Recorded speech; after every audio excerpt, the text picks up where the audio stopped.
Donc, pour me présenter rapidement, donc je suis professeure des universités en didactique des mathématiques et par ailleurs, je suis directrice de l'INSPE de Normandie-Rond-le Havre. Donc, l'INSPE, anciennement SP, anciennement UFM, anciennement École normale, enfin bref, il faut suivre cette histoire-là aussi. Donc, en fait, moi, j'ai d'abord enseigné en collège-lycée pendant une dizaine d'années et puis m'interrogeant sur les élèves que j'avais en sixième en me disant mais c'est pas possible, là, il y a quelque chose qui ne va pas forcément du point de vue des mathématiques, bien évidemment. Donc, je me suis intéressée à ce qui se passait avant le collège. Et c'est comme ça que j'ai atterri en formation des enseignants du premier degré. Et puis, en fait, au début, c'était complètement, enfin voilà, c'était loin des mathématiques que j'avais pu fréquenter. Mais j'ai trouvé ça absolument passionnant de voir comment les concepts mathématiques pouvaient grandir, pouvaient germer dans la tête des enfants et combien en fait il était important pour qu'ils puissent se développer comment dire, dans une belle perspective, qu'ils soient enseignés pour ce qu'ils sont. Voilà, ce qui était en fait, c'est souvent pas trop le cas, on va dire ça comme ça. Donc voilà, donc je me suis peu à peu, enfin quand je suis arrivée, la maternelle, c'était un peu bon, c'est ce qu'on se redonnait, histoire de dire il faut s'occuper de la maternelle. Donc je suis arrivée et j'ai hérité de la formation des profs de maths en maternelle. Donc qu'à cela ne tienne, hein, je m'y suis plongée et je m'y suis complètement plongée et c'est là que j'ai réalisé combien en fait c'était extrêmement difficile pour des enfants en fait de se construire des concepts mathématiques comme le nombre. À mes étudiants, je dis souvent, voilà, il y a un martien qui débarque et qui vous demande qu'est-ce qu'un nombre? Qu'est-ce que vous lui racontez? Qu'est-ce que vous lui répondez? Donc voilà. Après, il y a aussi l'idée que très rapidement, en fait, on pense que le nombre, c'est simplement énoncer la quantité numérique, 1, 2, 3, 4, 5, 6, 7. Et puis voilà, d'ailleurs, dans les discours qu'on peut entendre, c'est lire, écrire, compter, comme si c'était, voilà. Alors que c'est bien plus complexe que ça. Et en fait, pour essayer de faire comprendre justement aux enseignants de maternelle que les objets les objets mathématiques à enseigner étaient complexes. En fait, c'était pas facile parce que souvent ils avaient des années d'expérience et que pour faire bouger leur représentation du nombre et du coup de la façon de l'enseigner, eh bien il fallait ruser. Bon, alors comme j'aime bien ruser aussi, j'avais 2 entrées, il y avait les jeux et il y avait les albums mathématiques. Donc c'est là que j'ai commencé en fait à explorer les albums mathématiques pour savoir ce qu'ils pouvaient proposer aux enfants. Et là, j'ai un petit peu déchanté parce qu'en fait, du point de vue mathématique, c'était extrêmement pauvre et pauvre d'un point de vue, enfin, du point de vue de ce que sont les mathématiques. Et au-delà des albums qu'on trouve avec une variété assez grande qui énoncent les nombres, alors en allant plus ou moins loin, en croissant, décroissant, en indiquant les collections ou pas, enfin bref. Mais à part un poulet, 2 chèvres, 3 canards, en fait pour moi c'était pas ce genre d'album qui permettait aux élèves, aux enfants, d'apprendre. Du coup, je me suis mise à écrire des histoires qui me semblaient être plus adaptées à ma conception des mathématiques et à ce que pouvait être proposé à des enfants. Parce que pour moi, c'est pas parce qu'on a 3 ans que forcément on peut pas appréhender les maths comme des adultes. Et comme pour moi, les maths, c'est vraiment se confronter à des situations et puis essayer de les résoudre. Les maths arrivant comme des outils qui permettent justement de résoudre ces problèmes-là. En fait, j'ai écrit ces petites histoires mathématiques. Bon, je ne vous raconte pas tout l'historique de ces histoires, parce que bon, moi, au début, j'avais pas visé la publication, hein, et puis bref, d'histoire en histoire, justement, c'est la première fois qu'ils ont été publiés, je crois que c'était en 2017, et il y a eu, donc il y a des histoires, en fait, donc ça s'appelle les petites histoires mathématiques. Alors, je vous montre, alors je ne sais pas si vous voyez ça. Et les premières histoires, c'était sur le nombre. Ensuite, il y a eu l'histoire sur la mesure. Ensuite, il y a eu sur le calcul, la géométrie. Et l'année dernière, il y a eu sur la résolution de problèmes. Donc, voilà. Et puis, ces histoires, en fait, voilà, vous allez voir que c'est deux petits personnages qui sont une petite fille et un petit garçon qui ont autour de 4 ans sans que ce soit défini dans le livre. Mais moi, ce qui m'importait, il y avait plusieurs choses au-delà de la question de permettre aux enfants d'accéder aux mathématiques pour ce qu'ils sont et pas juste comme ça. Il y avait aussi l'idée que, comme ça a été souligné, les filles sont souvent peut-être parfois mis en retrait des mathématiques. Donc pour moi, une des protagonistes, donc Léa, hein, il y a 2 petits personnages, Léa et Anatole. Léa donc est une petite fille qui a du caractère et qui, voilà, de manière assez équilibrée dans les histoires, en fait, pose des questions ou trouve des solutions. Et voilà, il me semblait important que ce soit proposé comme ça. Il y a aussi des questions de mixité, hein. Il y a dans ces albums des enfants qui s'appellent Fatoumata, Mehdi, et c'est vrai que pour avoir donc enseigné pendant très longtemps, avant d'être en Normandie, j'étais en Seine-Saint-Denis, il me semblait important de montrer aussi cette diversité. Donc voilà, très rapidement, une présentation de mes albums.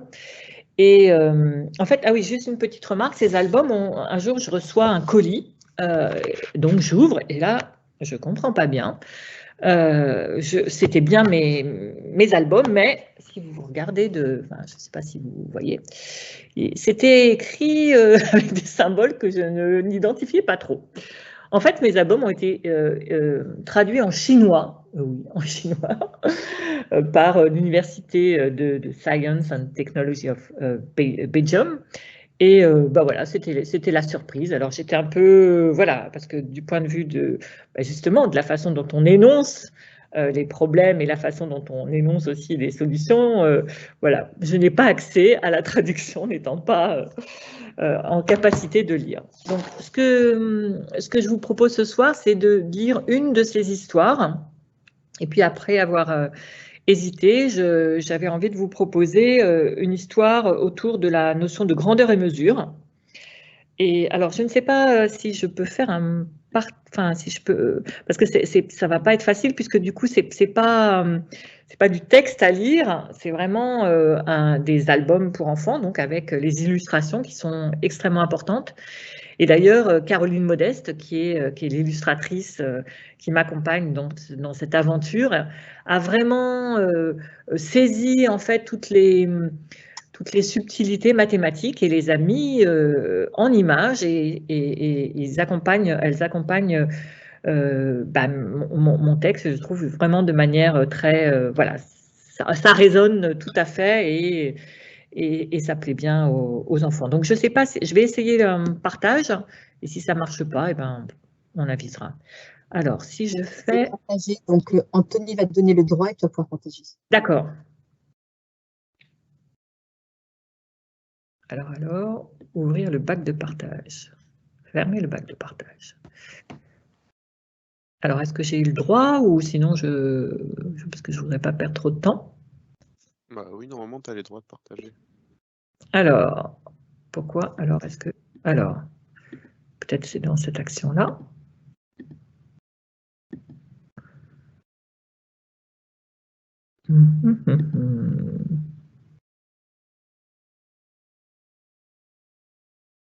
Bon, eh bien, je ne vois pas où. Parce que quand j'appuie sur bloc de partage, je n'arrive pas à l'ouvrir. Bon, bah écoutez, on va pas On va pas traîner trop longtemps. Alors, je ne vais pas vous le lire en chinois. Donc, si vous regardez, en fait, ces albums ont été, comme il y a 5 histoires, enfin 5 albums, et dans chaque album, il y a 2 histoires, et certaines histoires, en fait, s'adressent plus à des enfants de 3-5 ans, le nombre et la mesure, et les autres albums, géométrie, calcul et problèmes, plutôt 5-7 ans. Donc, à la rentrée, mon éditeur Circonflexe les a compilés. Et donc, dans celui-ci, il y a les histoires sur nombre, les 2 histoires sur le nombre et 2 histoires sur la mesure. Donc, je vais essayer. Donc, la première histoire que je vais vous lire, donc sur la mesure. Hein. Donc, c'était important. L'idée pour moi, en fait, à travers ces albums, c'est aussi de présenter les différentes procédures. Alors, j'espère que je ne vais pas trop jargonner, mais les différentes façons que les enfants peuvent développer pour résoudre le problème posé.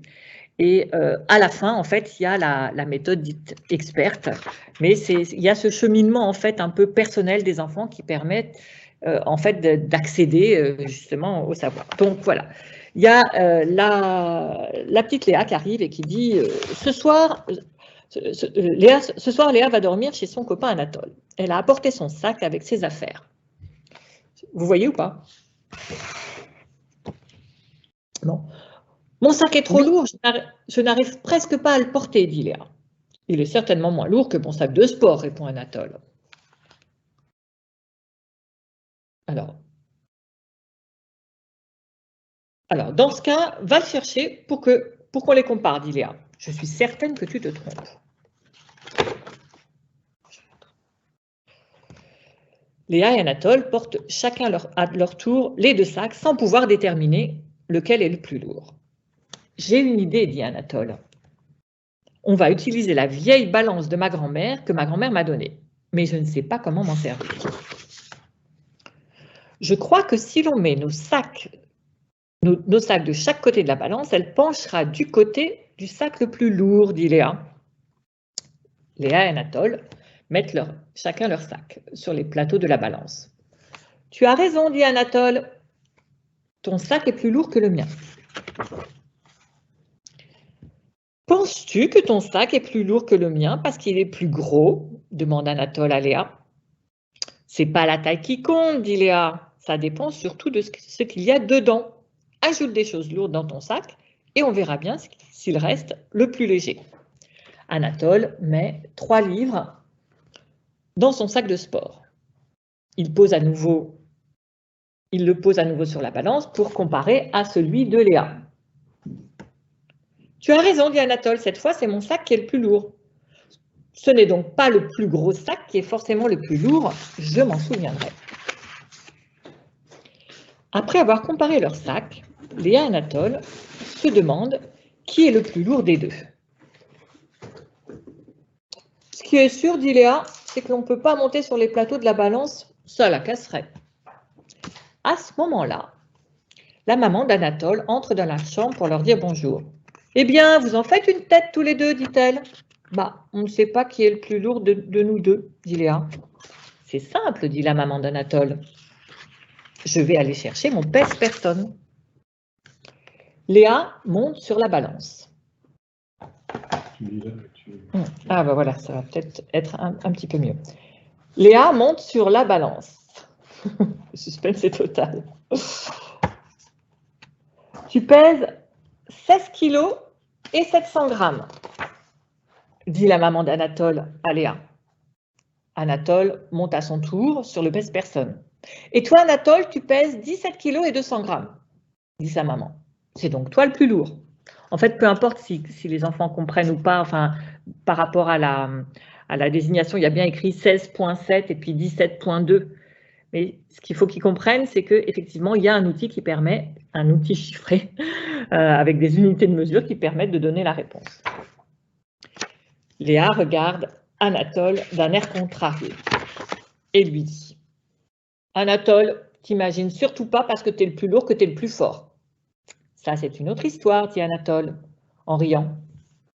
La maman d'Anatole leur demande alors « Et vos paupières, elles ne sont pas lourdes? Il est temps d'aller vous coucher, si vous voulez être en forme pour l'école demain. Et voilà. Donc juste cette histoire pour vous montrer en fait que, vous voyez, il y a confrontation à une situation que les enfants veulent résoudre, et puis ils essayent des choses, et puis petit à petit, en fait, on voit que la solution mathématique est apportée. Voilà, je crois que j'ai utilisé mon temps pour vous présenter ces albums.